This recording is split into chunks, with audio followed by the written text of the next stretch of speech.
Merci d'être les nôtres dans ces magazines que nous commencerons aujourd'hui intitulés Philosophie et Société. Philosophie et Société, c'est une émission qui va justement vous aider à comprendre certains faits que nous vivons dans la société, mais philosophiquement. Commençons d'abord à dire que les crises épidémiques sont des révélateurs de l'articulation du réel et du fatal, de la maîtrise perdue de la nature et de l'imaginaire que nous vivons dans notre société. La maladie à coronavirus 2019 que nous sommes en train justement de parler est une maladie infectieuse provoquée par un virus comme nous le savons. Et nous savons que cette maladie a déjà fait plus de 20 000 morts dans le monde et ça y est déjà dans nos murs ici en République démocratique du Congo. Nous avons écouté les scientifiques, les chercheurs, nous avons écouté les médecins parler ainsi de suite, mais nous n'avons pas encore peut-être eu l'occasion d'écouter que pensent les philosophes de cette maladie. Voilà donc les thèmes de notre émission de ces jours. Donc coronavirus 2019, que pensent les philosophes de cette pandémie.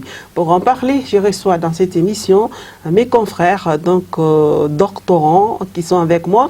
Je vais juste leur laisser donc le temps de se présenter. Et là, je commence avec ma droite. Bonjour, je m'appelle Dieu merci Manona Sindani. Je suis doctorant en philosophie à l'Université catholique du Congo.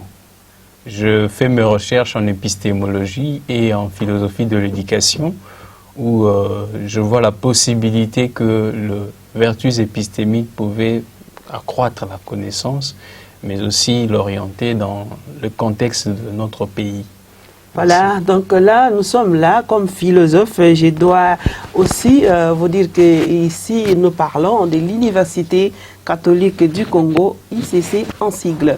Mon premier invité vient de se présenter. Là, je vais chez mon deuxième invité. Bonjour ma sœur, merci beaucoup pour votre invitation. Je réponds au nom de Galilée, Joseph Munzadi.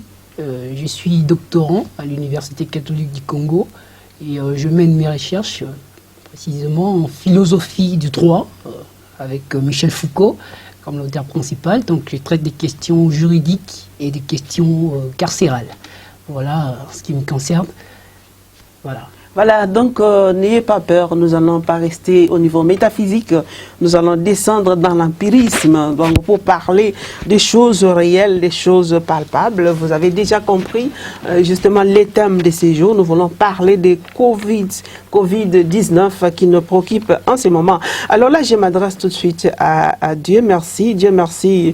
Est-ce que Covid-19 nous amène-t-il pas à nous interroger sur notre notre marge d'autonomie, notre peur de l'inconnu et aussi peut-être de l'irrationalité? Merci beaucoup. Le coronavirus nous amène à nous questionner. Et au fait, un questionnement profond, c'est celui de savoir qu'est-ce que l'homme. Donc nous scrutons davantage cette question, qu'est-ce que l'homme? L'homme, et cette question qui va avec la question d'origine, la question d'identité, question de finalité. En fait, d'où vient l'homme? Qu'est-ce qu'il est? D'où vient l'homme? C'est question d'origine. Qu'est-ce qu'il est? Qui suis-je? C'est question d'identité.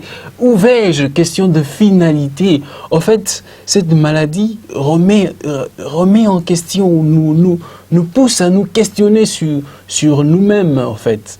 Donc, ça renouvelle plusieurs questions et dans cette question fondamentale, on peut déceler plusieurs autres questions. Question d'altérité, question de confiance, question de la dignité humaine.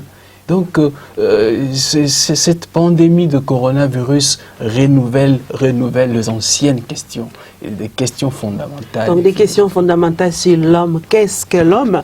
Voyons si c'est la même manière dont donc notre ami Galilée pense. Est-ce que, hormis tout ce que Dieu merci vient de dire, est-ce que l'homme doit changer la nature par rapport à cette question? Qu'est-ce qu'est l'homme? Merci beaucoup, ma sœur, encore une fois, de m'avoir accordé la parole. Bien avant de répondre à votre question, j'aimerais saluer cette initiative, parce que c'est une initiative que je trouve très innovatrice, parce que c'est pas toujours courant de voir des genres d'émissions où on fait intervenir des hommes et des femmes des sciences pour réfléchir sur des questions vitales, existentielles, mieux sur les enjeux de l'heure.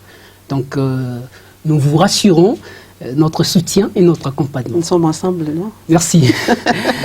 Alors, avant de répondre à votre question, j'aimerais que nous puissions d'abord nous mettre d'accord sur un certain nombre de concepts, parce que je crois qu'il y a des confusions ces derniers temps. Allez-y donc, vous voulez faire l'approche donc épistémologique des concepts entre... Exactement. J'aimerais définir 3 concepts principaux. D'abord, il y a l'épidémie, qui vient du mot grec épi, qui signifie au-dessus, au-delà, et démos signifie le peuple. Et donc l'épidémie, c'est une espèce de maladie chronique qui attaque des humains dans un espace géographiquement bien circonscrit. Et le deuxième concept, c'est la pandémie. La pandémie, parce qu'aujourd'hui, les Covid-19, l'Organisation mondiale de la santé la qualifie comme étant une pandémie. Ça touche tout le monde. Ça touche tout le monde, donc vous comprenez que la pandémie, c'est un stade, un niveau avancé de l'épidémie. Il n'y a pas la différence ni riche ni pauvre, tout le monde. Justement, c'est-à-dire que c'est lorsque l'épidémie atteint le niveau continental ou carrément mondial, c'est là que on parle de la pandémie. Et le tout dernier concept, c'est l'endémie. Parce qu'il y a un peu des confusions. L'endémie, c'est en fait la résurgence, c'est la réapparition quasi régulière et habituelle d'une épidémie dans une région, dans une zone géographiquement donnée. Donc, je crois qu'il y a un peu des confusions dans ces sens-là. Comme vous venez d'expliquer, voilà. Nous avons compris. Exactement. Alors, on passe justement, devons-nous changer la nature par rapport à cette question sur l'homme? Voilà. Je pense que comme mon confrère vient de le dire, face à cette épidémie de coronavirus, de Covid-19, qui a commencé dans la province de Hubei, dans la ville de Wuhan, en Chine, et aujourd'hui, c'est quelque chose qui terrifie le monde entier. Alors je pense qu'en tant que philosophe, nous sommes en droit de nous questionner sur l'homme, sur les mondes et aussi sur les rapports qui existent entre l'homme et le monde. Parce que quand je parle du monde, je parle du monde dans sa triple dimension, le monde comme dans sa dimension, j'allais dire, cosmologique, dans sa dimension physique, dans sa dimension politique. Est-ce que l'homme a-t-il vraiment le contrôle du monde? Est-ce que l'homme est-il réellement maître et possesseur de la nature? Et donc, il y a là même un re-questionnement, une remise en question du projet moderniste. Et donc, on se rend compte qu'au-delà du visible, il y a l'invisible. Au-delà qui est cet invisible? Du saisissable, il y a l'insaisissable. Donc, c'est-à-dire que l'homme n'est pas en contrôle, l'homme n'a pas toujours son destin entre les mains. Mais si l'homme est fini, comme vous voulez le dire, si je comprends bien, il y a l'infini. Qui est cet infini? Exactement. En tant que chrétien, je dirais à la suite de Nicolas Malebranche, si je ne me trompe pas, tout ce qui se passe, c'est en fait un phénomène qui révèle notre infiniment petit. C'est-à-dire, nous sommes infiniment petits et qu'au-delà de nous, il y a toujours un mystère, il y a toujours un nous-mêmes que nous ne saisissons pas. Et on voit du coup la débâcle de notre orgueil en tant qu'homme. Et pour répondre à votre question, au-delà, il y a toujours une force supérieure. Toujours une force supérieure qui calcule, qui prédestine en fait notre avenir. Et ton tant que chrétien, je dirais, il y a Dieu qui est le maître des destins. Et ça doit nous interpeller en tant qu'humains. Nous devons limiter nos actes, nous devons comprendre, nous devons changer notre rapport avec le monde, mais aussi avec cet être-là, pour que nous nous reconnaissions faibles. Et enfin, pour dire que le monde ne nous appartient pas. Nous sommes dans le monde, mais le monde reste la pour nous nature peut nous échapper. Exactement. Exactement. Parce que ce que nous vivons aujourd'hui, je donne l'exemple, ça nous interpelle aussi par rapport à notre approche de la nature. Vous savez, j'ai suivi dernièrement une intervention des scientifiques dans un média international qui était très intéressant. En fait, depuis l'âge qu'on appelle l'âge néolithique, c'est-à-dire lorsque l'homme a découvert qu'il devait vivre de l'élevage et de la culture, et donc il y a eu une espèce, si vous me passez le concept, de promiscuité ou de proximité qui s'est établie entre l'homme et la nature. Et plus particulièrement les animaux. Parce qu'au-delà de tout ce qu'on est en train de dire, de rencontrer, des considérations politiques, médicales, etc., mais l'origine de cette pandémie, le Covid-19, tout le monde le sait. Tout le monde le sait. Ça a échappé à l'homme. Ça a échappé à l'homme. On rend compte que c'est une maladie qui a été transmise de l'animal à l'homme, plus particulièrement dans le marché de Wuhan. Et donc, aussi longtemps que nous avons une approche toujours exploitatrice et donc suicidaire de la nature, donc aussi longtemps que nous allons assister à la perte progressive et accélérée de la biodiversité, et donc nous devons nous attendre à des pires catastrophes. Voilà, comme celles que merci nous traversons beaucoup Galilée, aujourd'hui. c'est vraiment bien développé là. Je ne sais pas si Dieu merci va encore renforcer l'idée telle que Galilée vient de le dire. Est-ce que aujourd'hui l'homme peut se dire que je suis fini, je dois me remettre carrément à Dieu, c'est Dieu qui doit diriger ma vie? Effectivement, comme je disais, cette pandémie vient nous re-questionner. Qui suis-je? Donc l'homme qui se pose la question, qu'est-ce qu'il est? En fait, nous remarquons qu'il y a effectivement, on peut voir des animaux qui meurent d'épidémie et tout ça, bon, ça ne dérange pas assez. Mais l'homme, effectivement, souffre de l'épidémie, mais ça lui donne encore beaucoup plus, ça le pousse à se questionner sur lui, et il est beaucoup plus dérangé par cela. Et bon, faut-il rapprocher l'homme de l'animal? Qu'est-ce qui donne plus de droit à l'homme de se justement, questionner qui va se poser cette question? C'est l'homme en général ou bien les fabricants? Parce que nous savons que ce virus a été fabriqué par quelqu'un. Ou inventé ou fabriqué par quelqu'un. En rapport avec l'origine de ce virus, je ne veux pas trop parce que vous n'allez pas là-dessus. demander à un petit peuple là, qui ne sait rien, qui subit et que c'est déjà arrivé, de se questionner. Par rapport à l'origine de ce virus, je ne veux pas trop m'attarder là-dessus parce que, en fait, on dit que c'est l'animal, mais aussi, au fait, des hypothèses par rapport à la manipulation humaine et tout ça. Et donc, je ne me vois pas en train d'affirmer que c'est l'homme qui a fabriqué, ou bien, en fait, donc c'est une question. Vous pensez que ça s'est fabriqué du soi? En fait, on ne tranche pas encore sur l'origine de ce virus. Donc, il y a des tâtonnements. Mais je voudrais, en fait, que nous nous orientons sur de possibilités, en fait, de questions que ces virus suscitent en nous. Mais quelles sont ces questions que ce virus suscite? Justement, ça, ce sont des enjeux. Alors, est-ce que vous avez des propositions? Quels sont les enjeux ou bien les perspectives à venir en rapport? Là, nous allons descendre maintenant ici en République démocratique du Congo parce que nous aussi, nous sommes touchés. Bon, par rapport à ce virus, s'il faut parler de questions, comme disait Aspers en philosophie, les questions sont plus importantes que les réponses. Effectivement, nous voyons que l'homme Et c'est un roseau pensant, c'est-à-dire qu'il partage avec les animaux, en fait, du point de vue biologique, c'est un animal, mais qui est doté de raison, effectivement. Un animal qui est doté de raison et qui est capable de réfléchir sur lui, hein, différemment des animaux qui sont touchés par des épidémies et tout ça. Mais l'homme est capable de réfléchir sur lui. Et effectivement, nous sommes là, et on appelle aussi les autres à réfléchir sur eux. Nous devons réfléchir sur nous-mêmes. Réfléchir sur nous-mêmes. Et cette pandémie remet en question certaines choses, certaines conceptions que nous avons de nous-mêmes.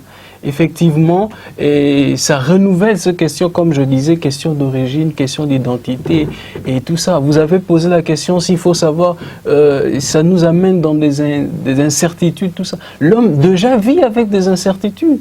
Comment trancher sur la question de l'origine? D'où vient l'homme? Mais c'est ça la question. Qu'est-ce fait alors par rapport aux enjeux, aux perspectives à venir pour que nous évitons ces genres de choses? Qu'est-ce qu'il faut faire?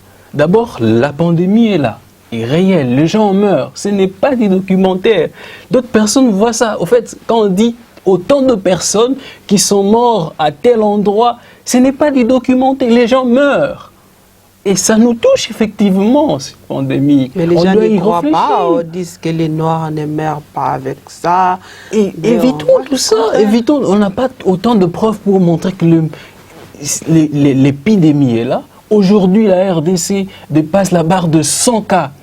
Et ça doit nous interpeller, effectivement.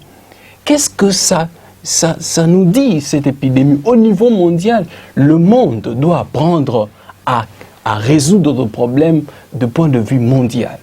Autant que personne ne vient nous aider ici. Chacun, tu ne vas pas demander à l'Italie de venir en aide par rapport à ce qu'ils sont en train de vivre maintenant.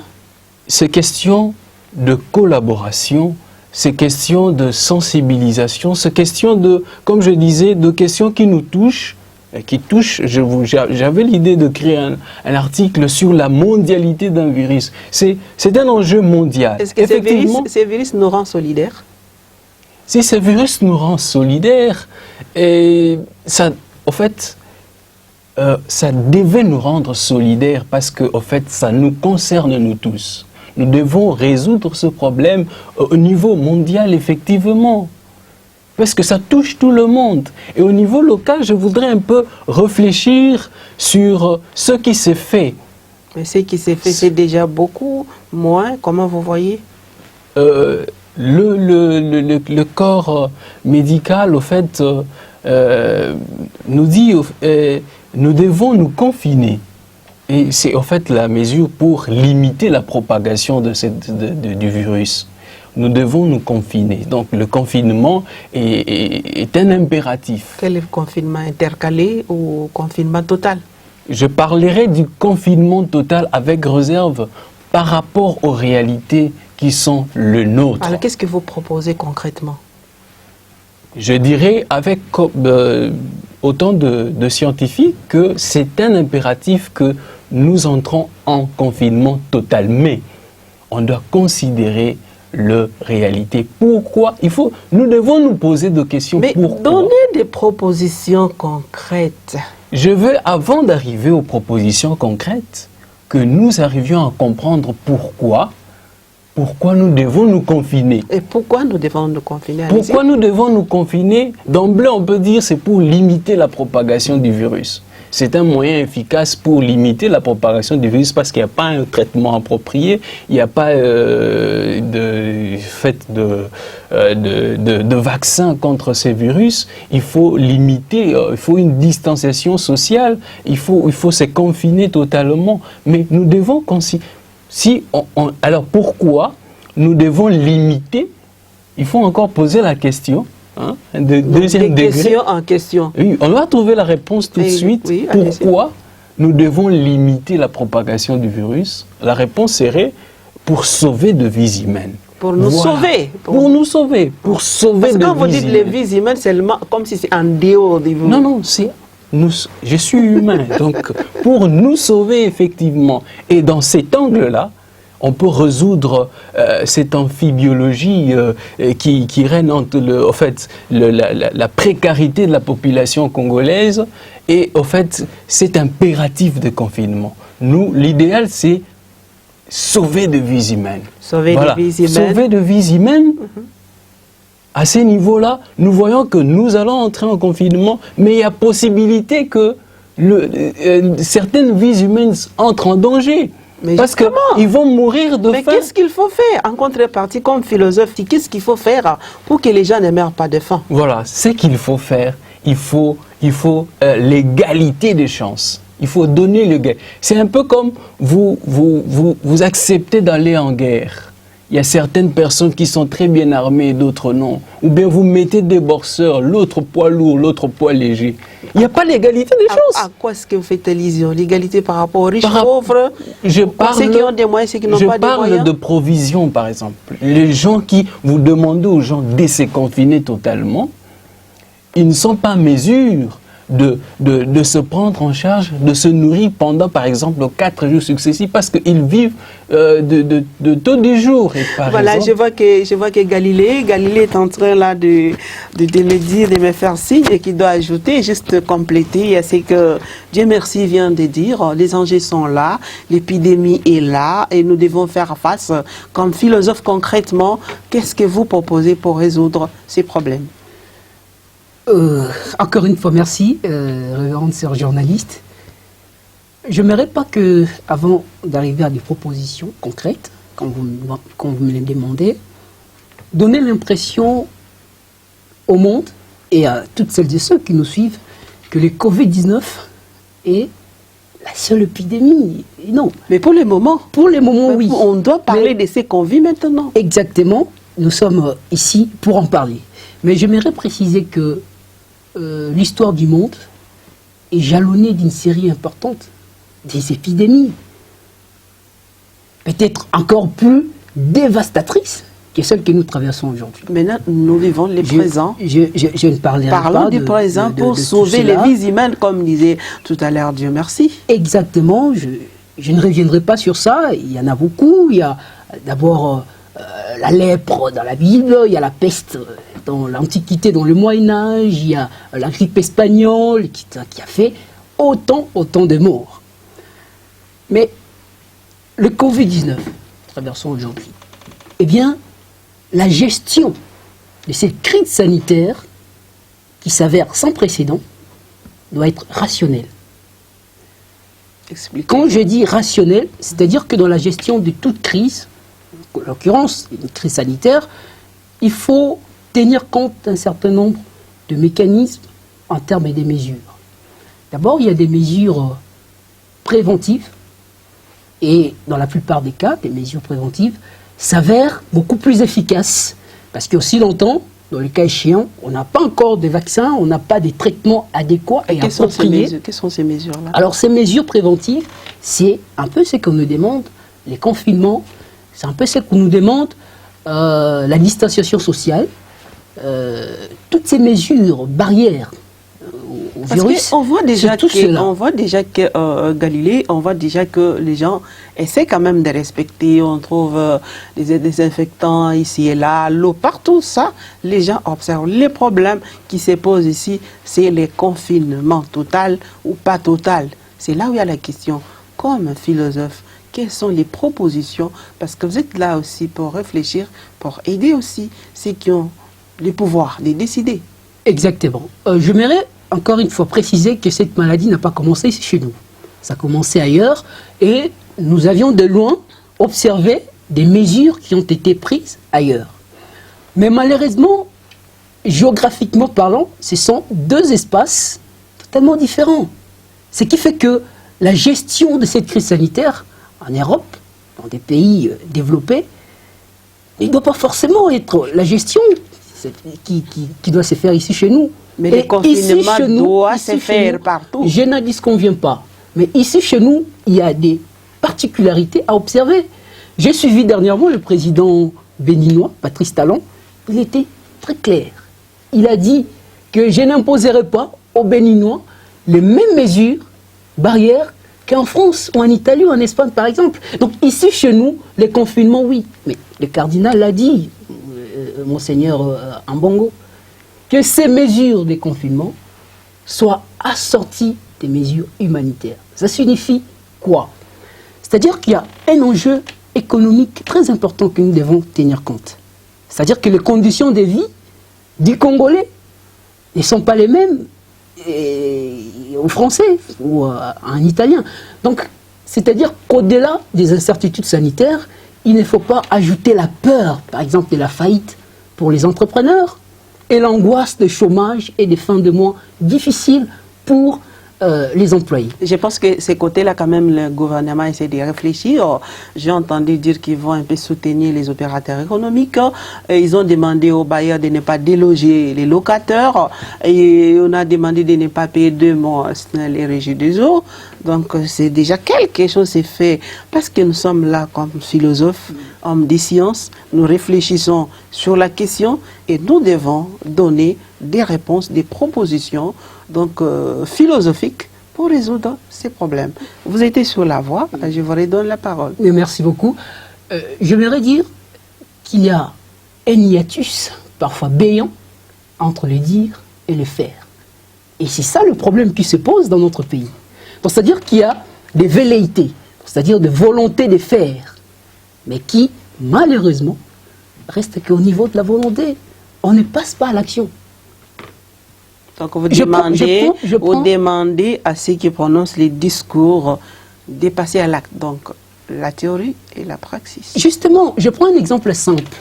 Nous avions assisté la semaine passée, les week-ends particulièrement, à un mouvement terrible. Parce que le gouvernement avait annoncé, permettez-moi de dire, de manière... Confinement les samedis. Oui, oui. Et les gens sont sortis les vendredis. Exactement. C'était une exposition assez grave de la population à une contagion catastrophique du Covid-19. Donc vous voulez dire que la mesure n'était pas bien réfléchie? Pas du tout. Pas du tout. Moi je me demande, mais tous ces gens qui sont censés prendre des mesures, est-ce qu'ils sont-ils réellement entourés des conseillers? Des philosophes par exemple? Bon, pas forcément. Écoutez, hein, être philosophe, c'est un statut, mais encore, je rentre dans la pratique des choses. Et donc, il faut accompagner les entreprises. Vous me dites qu'il y a des... Mais ce sont des velléités concrètement sur le terrain. Qu'est-ce qui s'est fait? Pratiquement rien du tout. Alors qu'ailleurs, je donne l'exemple de la France, l'État a accordé des subventions aux employés de manière à ce que ceux qui sont contraints de rester chez eux, eh bien l'État réponde, en tout cas à 90%, à leurs besoins. Pour qu'ils n'aient pas justement cette angoisse des chômage. Et aux entreprises, l'État a reporté, sans aucune formalité et sans aucune pénalité, le paiement des cotisations et des taxes, des impôts. Le Congo n'est pas la France, là, Galilée. Non, est-ce que tu penses que l'argent est là, c'est le manque de bonne volonté?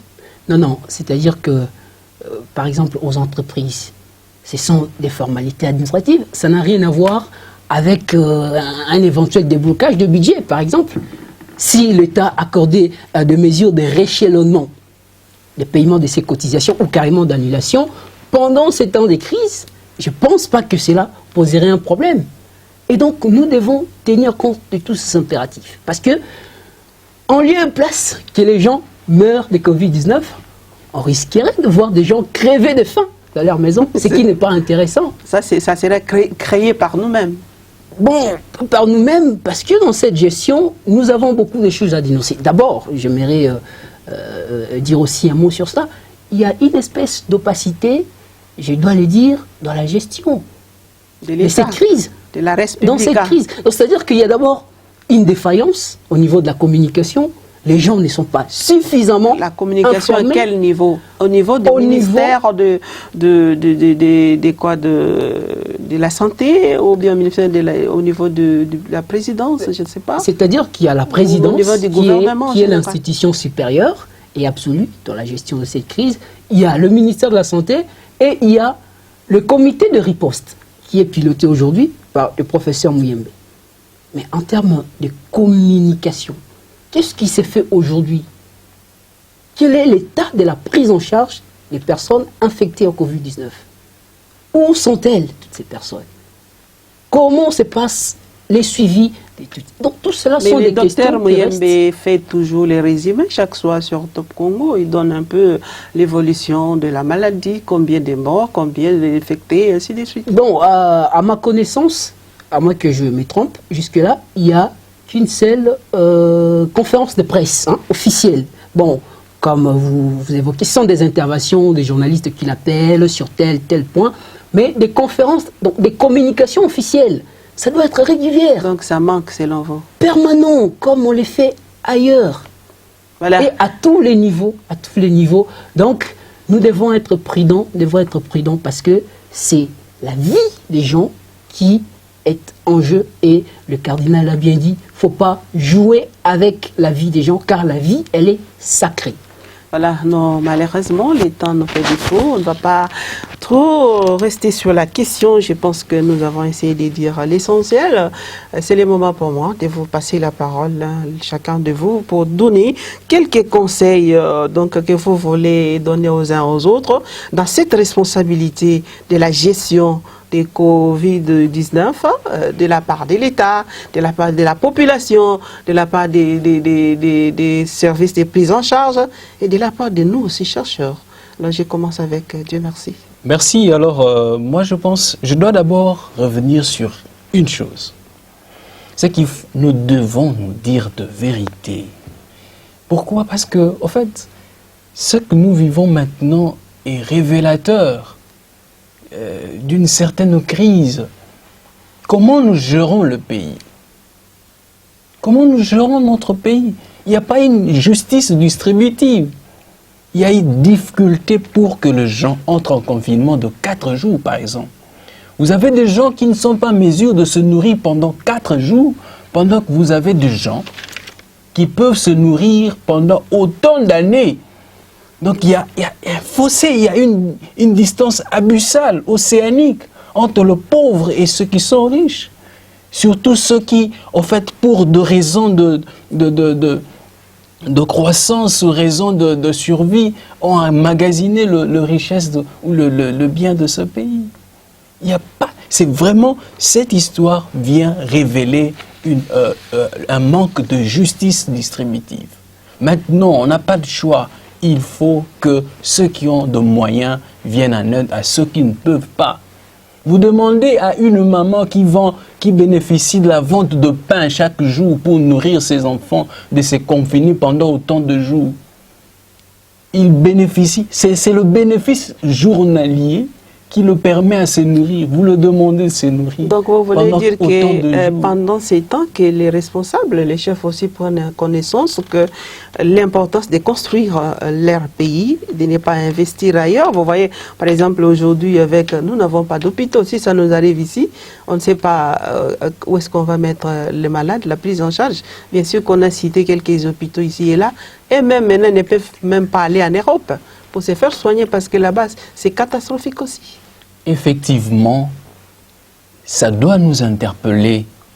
Vous voyez que les frontières sont fermées, il n'y a pas assez d'entrées. Nous souffrons pour de denrées alimentaires. Est-ce que le Congo pouvait souffrir de tout ça? Nous avons de terres fertiles. Est-ce que le Congo pouvait souffrir de tout ça? Nous avons de richesses autant. Sommes-nous incapables de remplir ce terre de beaucoup d'histoires? Alors qu'est-ce qu'il faut faire pour que dans les jours à venir, si ça nous arrivait, on peut faire face? Effectivement, d'abord, nous ne sommes pas en mesure, par exemple, de tenir compte de cet impératif de confinement parce qu'on a peur que les gens qui citent en de gens, par exemple, le stand de conservation et pour piller et tout ça, parce qu'ils ne seront pas en mesure. D'abord, nous devons avoir de conviction de construire ce pays, de conviction de répondre aux problèmes de ce pays. Les épidémies, pandémies, tout ça, on ne sait pas toujours le prévoir parce que ça vient, ça surprend. Ça surprend. Mais le mesure, par exemple, une sécurité sanitaire. Voilà qu'on est surpris, on ne sait pas prendre en charge Montrez-nous où est-ce qu'on met les gens, effectivement, comment est-ce qu'on le soigne, ceux qui sont infectés. Nous dépassons la barre de 100. Effectivement, les gens sont stressés. Il peut tomber au fait de comment sera prise en charge. Nous devons tenir compte de toutes ces histoires.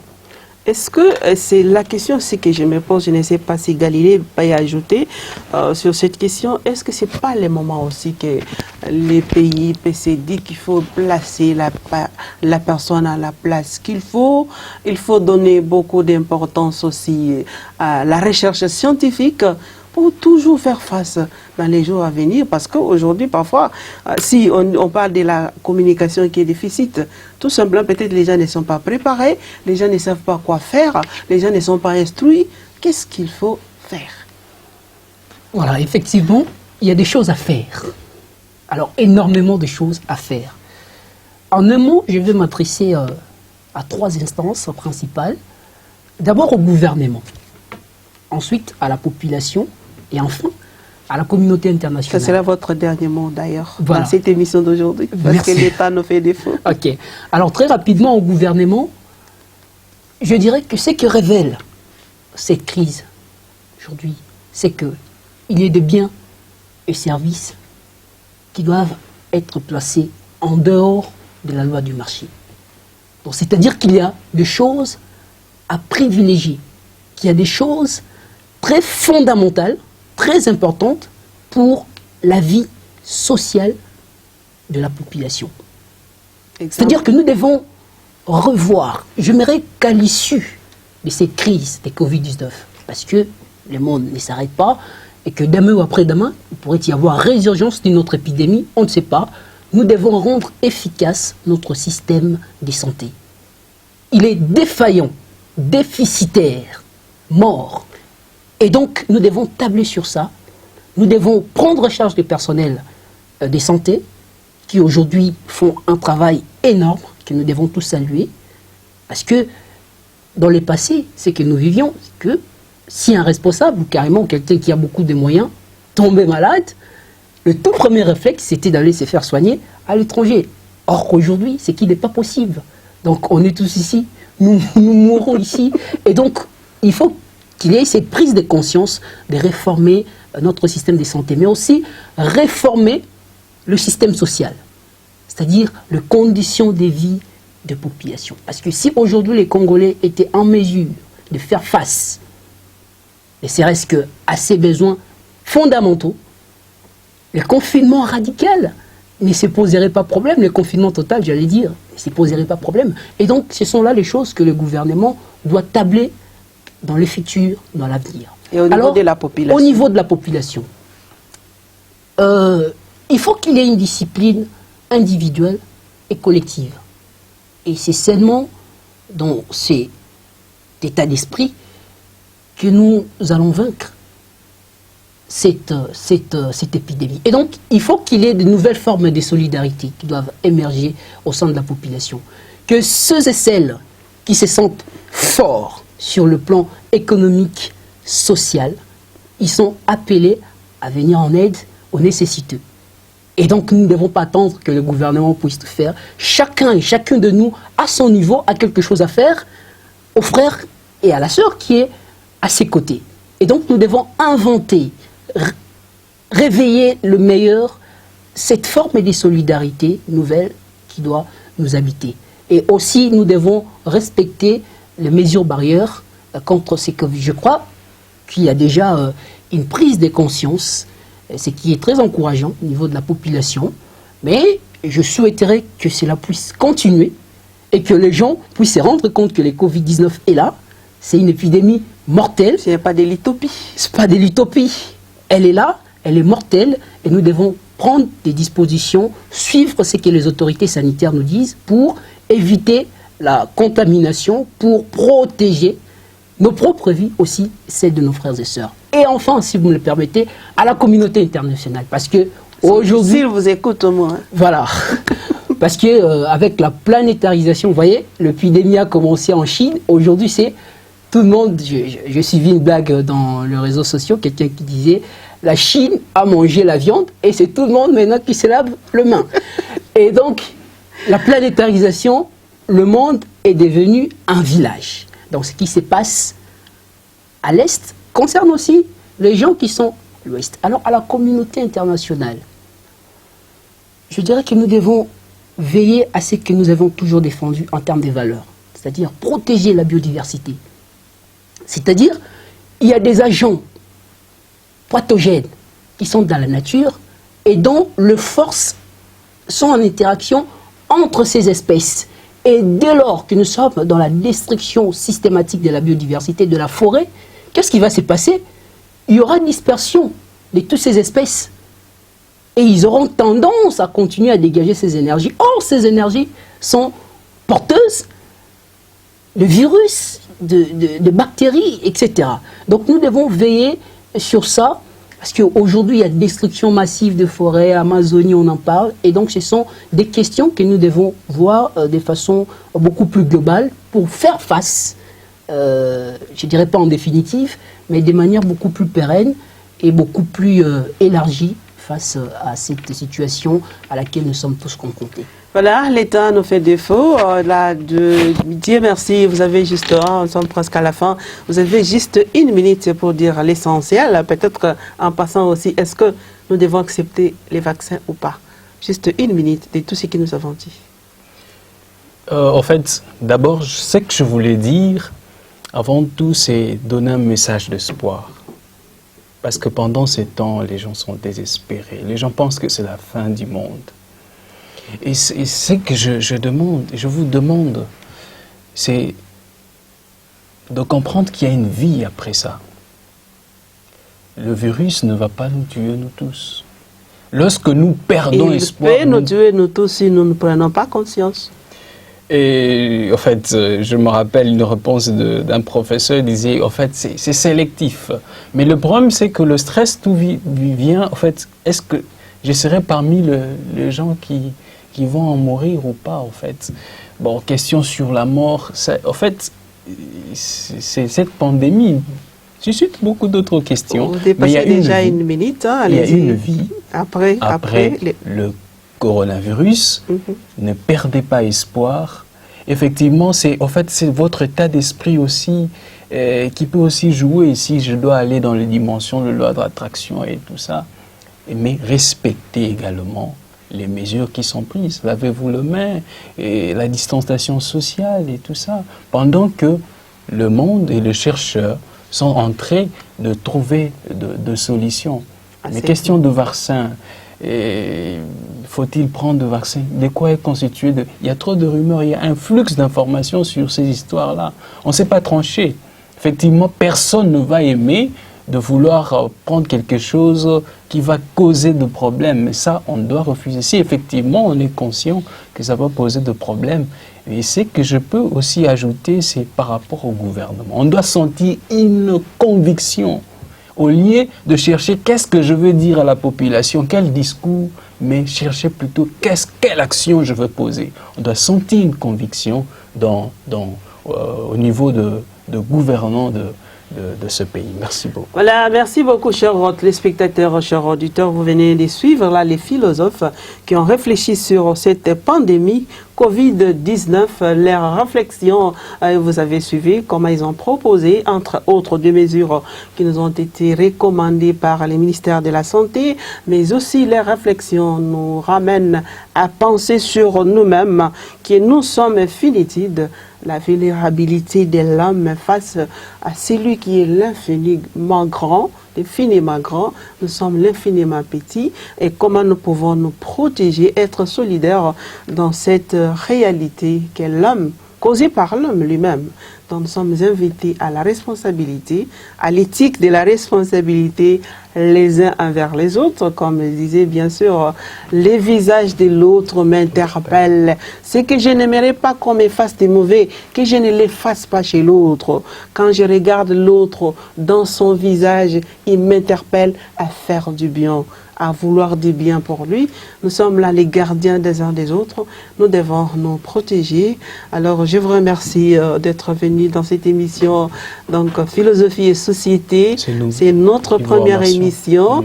Et prochainement, nous allons ensemble voir avec les autres collègues quels sont les thèmes que nous allons aborder. Au nom de tous les doctorants de l'Université catholique du Congo qui pensent justement réfléchir avec vous, nous vous remercions et au plaisir de vous retrouver dans notre prochaine émission avec notre numéro. Au revoir. Merci, au revoir.